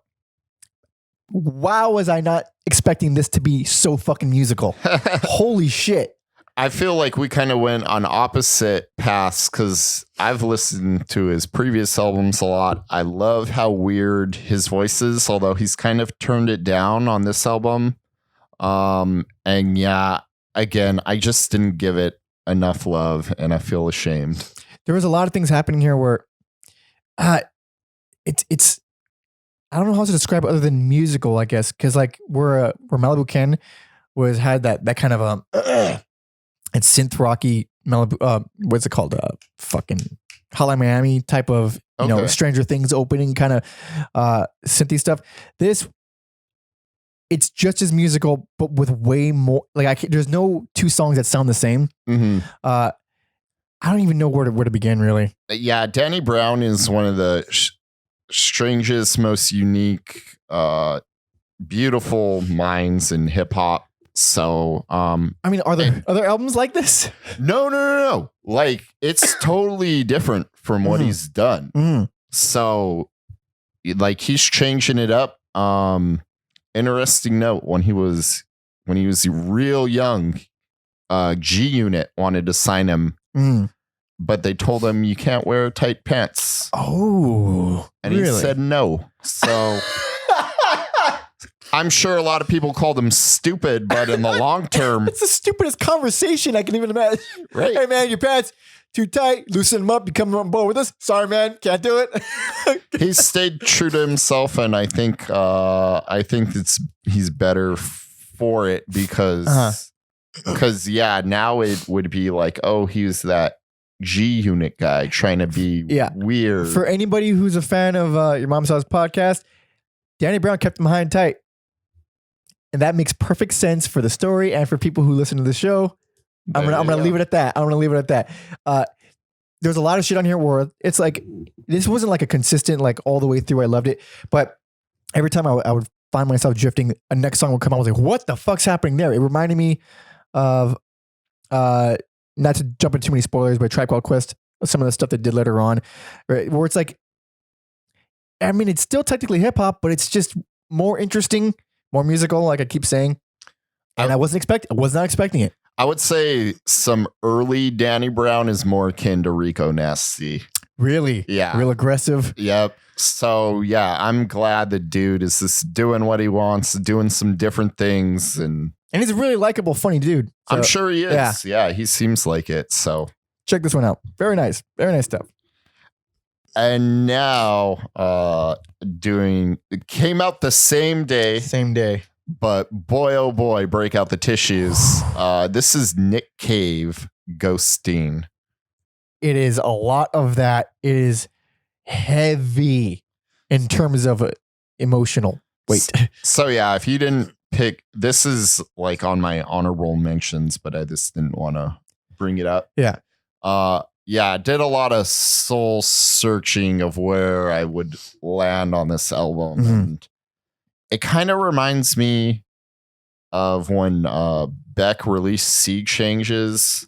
Isn't that the one everybody hated? No, that's one everybody liked. Everyone, like, it's the same thing. This fucking flawless, perfect reviews all across the board. Real minimalistic, real sad. Mhm. But yeah, end of the day, like, I love Nick Cave. But yeah, I don't know if it's an album I'd come back to a lot. And here's the thing. This is my least enjoyable. Like, I enjoyed this the least out of all my picks because it is hard to enjoy shit that is pure sadness. It's pure sadness, beginning to end. It's long. It's a double album. And there's very little form to these songs. It's this synth will come in and it'll do this little background synthy thing, and then he'll come in with these very prominent vocals with it almost sounds rhythmless. The whole album sounds like he's just sort of speaking over he's still singing, but it's more like spoken word with some music. That's what the whole thing feels. It's extremely minimal. I do feel compelled to hear it again, but it's very taxing on the soul. You know what I did, and I'm glad I did? I listened to it real loud. And, you know, you think it's like a minimalistic, sad album. Why do you need to listen to it loud? It's because I want it to feel like I'm in the room with Nick Cave. Yeah. And I'm real glad I listened to it at a loud volume, because that definitely helped sway me over to the more positive side. Minimalist stuff, I do believe, should be heard loud, because even when you think there's nothing happening, there's still a lot happening. And I understand that's not for everybody. And even for me, I'm not 100% on board with super minimal stuff. But this, like, when I first popped this in, I keep saying pop this in. When I first put this album on, I got through 3 songs before I was like, fuck, I'm sad, dude. I don't want to fucking do this. Like, I can't do this right now. And Yeah. it's not a type of thing like with Lingua where I start crying and I fucking, like, it moves me like on a whole other level. This has one mode of sadness. There's not a lot of intricate musicality happening. It's just him. It's just more his voice than anything else. There aren't highs and lows. No. It stays in one gear the whole album. It's like where Lingua Ignota would be bipolar 2. This is like dysthymia for people who are familiar with depression. It's a low grade, consistent, chronic type of depression, and it's still very good. Like the last album that he did, I feel like I got to be in a very specific kind of mood to be able to sit through it, because it's just, fuck, man. it's and especially when you take into context like what happened with Sun a few years back. Oh yeah, it's just such a, god damn, it's heart-wrenching. I almost left it off the list because I enjoy listening to it the least, but I couldn't leave it off because it's something. His voice, he's one of my favorite singers, specifically because of the tone of his voice. There's like, I mean, he's definitely like one of my favorite musicians, and he's been around forever, and he's done so much different type of music that you're kind of like, this is just where he's at now. Yeah. Or like, who am I to question what you're doing? Yeah. Because you've been so amazingly consistent throughout your career. Like 10 years ago, or a little over 10 years, did a Dig Lazarus Dig, which was just hard rock. And he was doing what's he doing? Grinder Man at the same time? Around the same time. And then you hear this and it's, whoa, this is the same dude. And it's just, even if you don't love listening to this, because I understand if it's really fucking tough to listen to this, you got to respect him. And I like I was saying about his voice, like I love technicality in people singing as much as anybody. It's always impressive to hear someone who sings really well, but I care so much more about someone's specific tone of voice. Nick Cave does that for me. I think it was about saying Christian Hader from Lingua Ignota does that for me. What's his name? I think it's Ray Collins from Frank Zappa's band, Mother's Invention. His voice does that for me. Like very specific types of voices, just like, oh, okay, I'm going to relax for a little bit. And that's what does it for me. It's just his voice. And a few moments on this album, he goes super falsetto, which is not common with him because he's always had a deeper, rougher voice, and it really reminds me of Tom Waits when he goes all falsetto. And I like Tom Waits, and it's interesting. I like it. It makes me sad. It's gonna be tough to sit through, but I think if you're in the right mood, Nick Cave it's hard to go wrong with Nick Cave. If you're a musician or a music nerd, it's worth listening to as, one of the craziest minds in music. Just make sure you're in a good emotional state before you do so. Or, maybe you're not and you just want to work some shit out. Do that too. Yeah. All right. So, this next album came out October 11th. This is Blackwater, Holy Light, Veils of Winter. I'm going to fast forward it a little bit for you guys. So excuse me if you hear that. It's a big brave in terms of heaviness with some very pleasant female vocals. Yep. More queens. I forget what album you were talking about. This is real fucking solid. That's how I feel about this album. Doesn't reinvent the wheel. Doesn't have to. Yeah. Just a fucking, what do we got? Five ladies. Yeah. Writing real good, evil, hard rock with some very, very pretty vocals. Yes. Which I always appreciate that combination. Yeah, I love the contradiction of doom, like the doom and the pretty stuff. So I don't really have like a whole lot to say about the album. I just liked it enough to I want to play a song. I want to talk about them. Right. Yeah, I liked it. I only heard it once. The riffs didn't grab me as much. The production didn't grab me as much. I found myself just enjoying the vocals for pretty much the majority of the album. It was like tickling that itch instead of scratching it the way Big Brave did. It's like I want it to be heavier. I want louder. I want sludgier. But still good regardless. Just didn't scratch enough the itch for me. Yeah, I think they're one of those bands I'm investing in now. I think they got a bright future. Is this the first album? I think so. Don't quote you. Again, this is like almost this like pure new blood. Yeah. We got some legendary acts for sure. Yeah, a couple. But I feel like our list is this fueled with youth. It's so many new artists. I only knew like 3 of these going in, I think. Well, we got Nick Cave, we got Tool. Yeah. I think that's yeah. I think that's it. Now, at the end, there's one more. Well, Danny Brown's not a legacy act. He's more like a solid veteran. Yeah. So, yeah. And then I got one more. My last pick. This came out October 18th. This is Clipping, and the album is There Existed an Addiction to Blood. Yeah, Clippings, this weird experimental hip hop feeding into the minimalist vibe. Some of like the beats, or if you want to call them beats, like some of the noises he raps over is so fucking crazy. Like they had a previous album where they like recorded the most annoying innovative song ever, where he was just rapping over that standard alarm clock. Oh, really? Noise. And I'm like, oh man. But they also are able to craft songs like that one I just played for you, where it kind of has some pop sensibilities to it. And I feel like, I forget the dudes who make the music, but the rapper David Diggs is like so underrated. He's also an actor. He's in like random things like Kimmy Schmidt. I was not expecting that. Oh yeah, like he always plays like a fun-loving dude when you see him in movies. But yeah, Clippings is this like industrial, like brutal hip hop, and then much like we were talking about Aesop Rock, where he finds multiple lanes to rap in. I think that's what makes him so good. I think his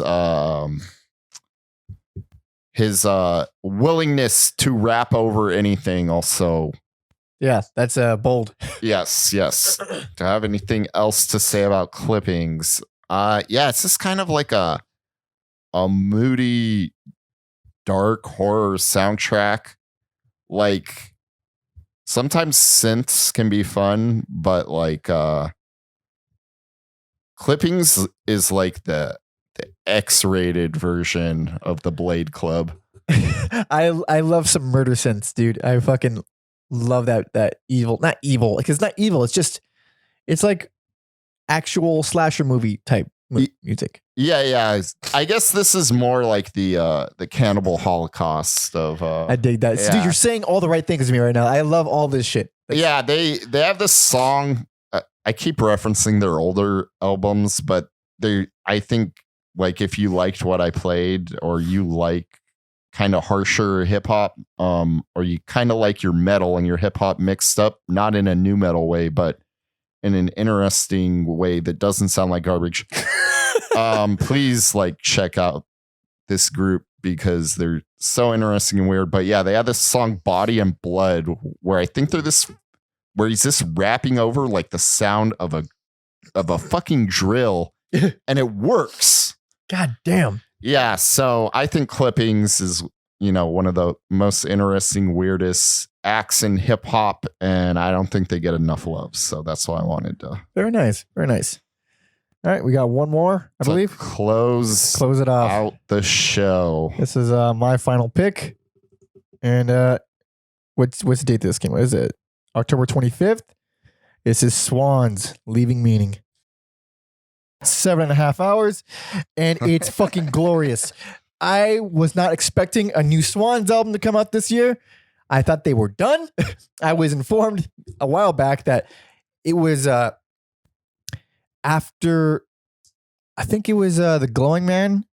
They said, okay, we're going to do one more live album and then we're done. No, it was after To Be Kind. It was like, we're going to do a live album and then one more and then we're done.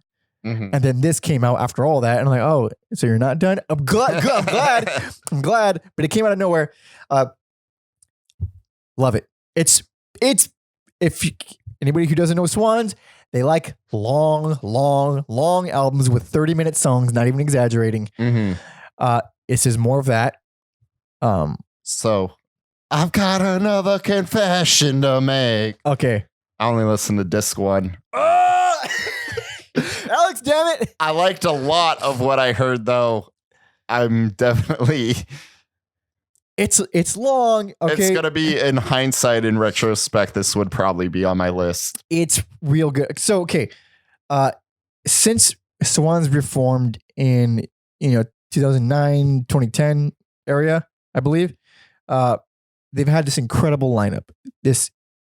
I don't know who the fucking guys. All I know is that Norman Westerberg, who was original guitarist back when they were insane, he was back, and they were doing this crazy. Like my favorite Swans album, I think, is "My Father Will Guide Me Up a Rope in the Sky," or Howard. I don't remember. It's a long ass title. Yeah. It came out 2010, I believe. That's a great album. It's so good. The Seer. Huh? With the Seer. Yeah, no, the Seer. Yeah, Seer is when that came out after. I kind of feel like it's like a sequel or a trilogy of albums with this. Yeah, so then they came out with The Seer in I think 2012. And all of a sudden, that was 2 fucking hours long. Hell yeah. Like the one before that was like 40 minutes. And all of a sudden, oh shit, we're at 2 hours. And it was fucking flawless. Like amazing. Like I don't even know how to describe. Like, yeah, there's a couple of tracks that are literally 30 minutes, but they're good tracks. I kind of got into Swans backwards. Like somehow I heard like their newer stuff. It somehow surpassed what they did before. And I was a fan of them. I've been a fan of Swans since I was 13. And I started with Filth and Cop and like all the brutal early classics. Yeah. And it's not good music. I would not advise anyone to listen to early Swans, but as like an experiment, I think you should. Like, I don't know if it shows up on camera. I got the Swans poster and it's so misleading. Like, dude, it's like Naked Lady in the Wilderness. And it's a beautiful poster. That's not what Swans is about. So it was for a minute, like in the 90s and stuff. Yeah. They were real pretty, real melodic. They had albums like The Burning World and White Light in the Mouth of Infinity, I think. But little by little, they started drifting back into the darkness. And then when they reformed, with this lineup, it's different in this album, but they were doing these massive albums with these all kinds of crazy ambience. Within one song, there's like 10 minutes of just ambience, and all of a sudden it kicks in with this crazy fucking tight ass riff with this unbelievable percussion section. And little by little, I would like love less and less of the full album. So To Be Kind had like a handful of just their best songs ever, and then the stuff in between I didn't care for. Mm-hmm. The same thing with The Glowing Man. Like I didn't care for a lot of it, but I still appreciated it. And this album takes me back to the Seer. I love this album. Real fucking good. It's only an hour and a half. They shortened it to an hour and a half. If you like Swans, you'll love this. Yes, what to say to someone who's not listened to Swans? What? Fuck, man. It's repetitive. It's real repetitive. It builds upon one riff. They usually start with one riff, and then they throw in a thing on top of it, and they throw a thing on top of it, and the riff never changes. They never add to the riff, they never take away from the riff. Just more instruments happen. And then Michael Gira, is it Gira or Gira? I think it's Gira.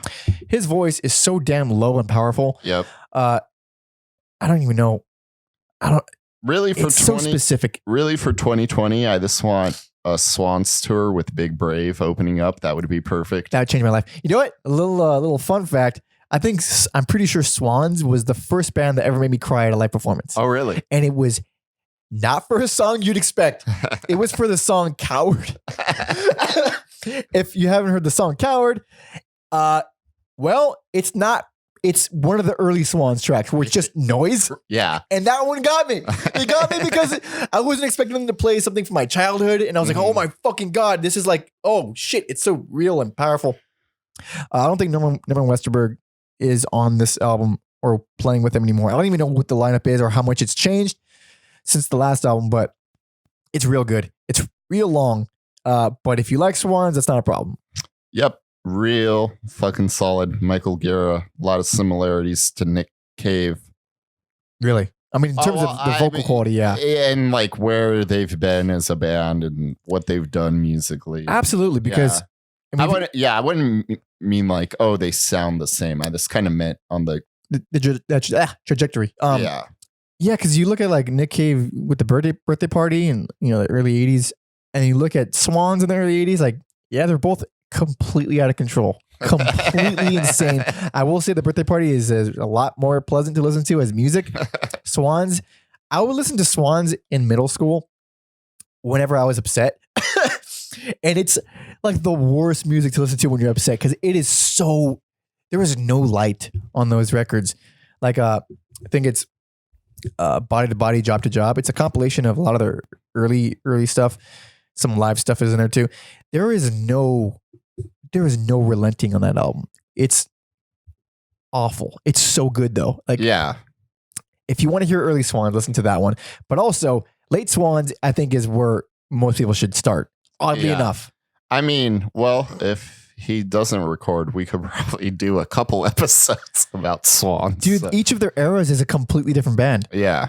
Completely different. It's so crazy. Good fucking band. That would have been a strong contender for album of the year for me if it were not for the greatest album ever recorded that also happened to be recorded this year. But that's our picks for best albums of 2019. That is it's a change up for us. I did enjoy it though. It's nice to remember what it's like to be in the real world with real music in real time. Yes. Talk about new things. Lots of variety.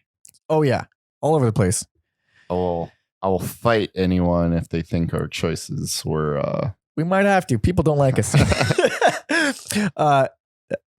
So now we will move on to how long has this episode been going on? A fucking long time. You tell me. It's a long one, folks. Last little segment. I don't even know if it's the right word to use. Who gives a shit? Moments from the actual podcast from 2019. We started this podcast, like first episode released in August. We are at the new year. We've been at this a while. It's not that long, but given what we've done once a week, it's a lot. And all the fucking music we listen to. So there's got to be some standouts. And by standouts, I mean biggest pleasant surprise or biggest pleasant surprises, and then worst of the worst fucking album that we had to sit through, or worst albums that we've had to sit through. Do you have thoughts? Okay, I'm going to start off with the worst because that's the type of person I am. All right. I think there's been a lot of bad things. I think the hardest thing for me to listen to was Misfits' Devil's Reign. Wow. Really? Because at that point, we'd been doing the podcast for a while, and I think that was the first time, not that I don't enjoy doing it, but that was the first time where I was like, this is a fucking chore. Yeah, it's work. As far as albums, I fucking hated, obviously, that Moody Blues Christmas album. Fucking that did suck pretty bad. Oh shit, that did suck pretty bad. Oh man, that was the shits. And then and remember long ago.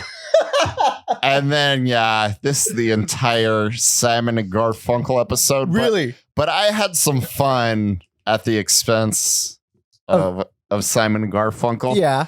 So that was I felt like I got creative with my hatred for that. But yeah, Devil's Reign and Moody Blues were just the worst. Fucking gonna murder someone. I guess the biggest surprise for me was liking a handful of Beefheart albums. Really?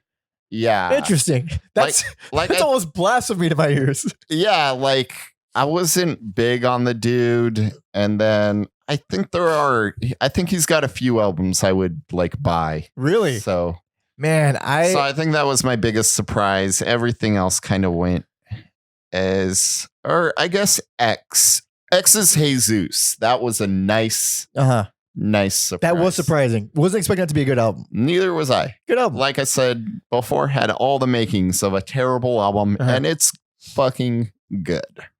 Interesting. Aside from the Beefheart shit, which I'll kill you for because I love Beefheart. Man, so for both of these, the worst and then the pleasant surprise,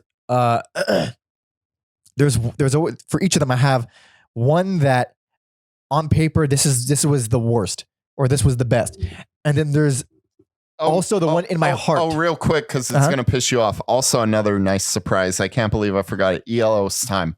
I was. Episode 1 callback all the way in the beginning. That was the very first pleasant surprise because you see people don't like that album, and I was just kind of charmed by it. Yeah, that I recently purchased. You sent me the photo of you purchasing it, and I thought, oh yeah, I'm gonna murder you next time I see you. How dare you? Yeah, that was the first time Alex and I almost killed each other on a podcast. That was literally episode 1. So I had the ones where they're on paper, they're the worst or the best. And then there's ones in my heart that I felt, these are the ones that actually move me or actually made me feel this way. For the worst, on paper, by far, the worst is Mardi Gras by Creedence. It's real bad. Because it took one of the greatest bands of all time and gave us not just their worst album, but an album worthy of being one of the worst of all time. And it's not even bad for a band that's good. It's bad for a horrible band. If a horrible band put this album out, it would be their worst album. It's that bad. I forgot it, but yeah, it's Mardi Gras and Squeeze. Squeeze by Velvet Underground. Yeah, pretty bad. Perplexing albums. I would put Mardi Gras worst because it's, I mentioned this on the episode, that's episode 4, Creedence, by the way. Very few albums where it sucks immediately when you hit play. It's so rare that an album sucks from the opening seconds. It's way more rare than you would ever think. Like usually you got to wait until the song starts before you know. This one sucks so bad that it upset me the moment I hit play. That's how I felt about Moody Blues. It's pretty bad. And the one in my heart that I feel is the actual worst of the worst, that when I keep thinking about it and I keep going back to it, no, in my heart, this is the worst. Misfits, Project 1950. Oh, yeah. We both got the Misfits as the worst. Yeah. That album It checks every box for something that I would hate. And it's a waste of talent. It's a waste of a good lineup. It's playing old rock and roll songs that I already don't like. It is a punk band past their prime. It is it's got the worst covers album art. It's covers. It's a covers album that do nothing with the covers. It's everything I hate about music all in one. I fucking hate. And man, I still remember where I was when I was listening to it. I was at a coffee shop and I was like sitting. I wasn't even working or anything because I couldn't focus. I just kept looking at my phone to see how much time was left. It was that bad. Oh God. But for the pleasant surprises on paper, one that I still think about, I was like, this is ideally the most pleasant surprise, the best thing that I could have gotten was Beefheart, Bat Chain Puller. Okay. Bat Chain Puller is a posthumous release. It was meant to be released. So the album that got released was Shiny Beast and then parentheses Bat Chain Puller. But that was because of a whole bunch of legality bullshit. The original album was Bat Chain Puller, but it got held because of all kinds of legal issues, and it wasn't actually released in its original form until after Captain Beefheart died. And that I hadn't heard it until this podcast. I've been a Beefheart fan since I was 11. I put Bat Chain Puller as his best album, which I was not expecting because I was convinced I had heard all the good that Beefheart had to offer, and then this album that I would have never listened to otherwise, all of a sudden has everything that he was good at, all condensed into one album. It wasn't released until after he died. I think it's his best. Very interesting, super quirky, super strange the way he does, but also extremely musical and really tight. There wasn't any falling apart where it sounds like they're falling apart, like a lot of Traumatic Replica era Beefheart was known for. Very tight, very, very underrated. But in my heart, as the most pleasant surprise, shockingly enough, The Great Southern Trendkill by Pantera. Really? Oh yeah. I was expecting to not like the album, and I just keep thinking about it. And it wasn't like my best or personal favorite. It was just an album that I never gave a chance. I always assumed was one of their weaker ones. I've been listening to Pantera for many years, never gave it a shot.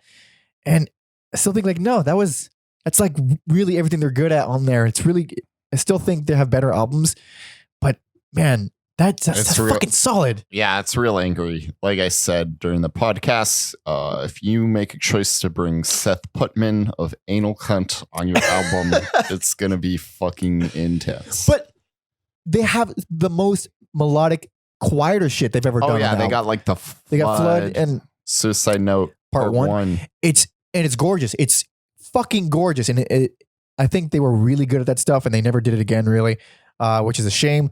But I still think about that. Yeah. We get a lot of this podcast sometimes. I guess because you didn't have a point of reference. I thought I was like, oh, he's going to pick the later era Run DMC albums. I thought about that. But because no one likes those. Like I don't know why no one likes them. They're great albums, especially Down with the King. It's fucking awesome. Okay, so the reason why I didn't put them is because I wasn't expecting them to be horrible. Okay, I went into so it's not a surprise. Yeah, well, yeah. I went to Run DMC dry or cold or whatever term you want to use. I had no idea. I was expecting you to say, okay, so eventually they went to the 90s and I don't know if it's good or bad. I don't know if the early stuff was good or bad. I liked all of it. I really enjoyed Down with the King a lot. That's your ELO time. It is because it pissed you off quite a bit. I was so confused. I thought it was pretty rad.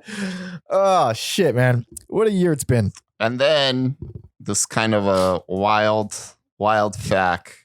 Oh, no. I'm all messed up because, like I said, I won't say it.